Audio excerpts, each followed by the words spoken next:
Hello friends, ఈరోజైతే డీమార్ట్కి వెళ్ళాము. లిఖితాకి లోహిత్కి bags తీసుకుందామని. యాక్చువల్గా మా ప్లాన్లో డీమార్ట్ ఏం లేదు, బట్ బయట తీసుకుందాం అనుకున్నాము.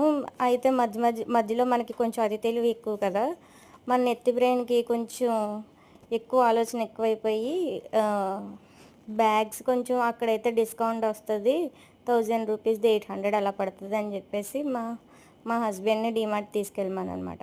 ఇంకా మనకు తెలిసిందే కదా, డీమార్ట్కి వెళ్ళామంటే పిచ్చి పిచ్చి మనకు కావాలా అవసరం లేదా అన్నీ అన్నీ దాంట్లో వేసేస్తాం కదా. దీంట్లో వచ్చిన డిస్కౌంట్ ఏమో కానీ బిల్ అయితే బంపర్ అయ్యింది. ఎంత అయ్యిందో గెస్ చేయండి. ఇంకా లిఖిత ఏమో లైట్ కలర్ తీసుకుంది, లోహిత్ ఏమో డార్క్ కలర్ తీసుకున్నారు. మీరు డీమార్ట్కి వెళ్ళేటప్పుడు కన్ఫామ్గా ఐస్ క్రీమ్ కొనుక్కుంటారా, లేకపోతే పాప్కార్న్ కొనుక్కుంటారా? లిక్కీ లోహి అయితే ఐస్ క్రీమ్ తింటున్నారు, అందులోకి నేను ప్యాక్ చేస్తున్నాను అనమాట. డీమార్ట్ అనుకోలేదు కదా, బ్యాగ్ ఏం తెచ్చుకోలేదు, సో వీళ్ళు బ్యాగ్ ప్యాక్లోనే సర్దేస్తున్నాను.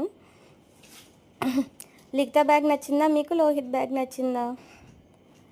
ఇంకా మేము తీసుకున్నవి ఇవి. నెక్స్ట్ వీడియోలో పోస్ట్ చేస్తాను. లిఖితా, లోహిత్ ఈ బ్యాగ్స్ ఎందుకు కొనుక్కున్నారో గెస్ చేయండి. That's it for today. ఇప్పటి వరకు నా ఛానల్ సబ్స్క్రైబ్ చేసుకోకపోతే ప్లీజ్ సబ్స్క్రైబ్. Bye bye. మాది డీమార్ట్ షాపింగ్ అయితే అయిపోయింది.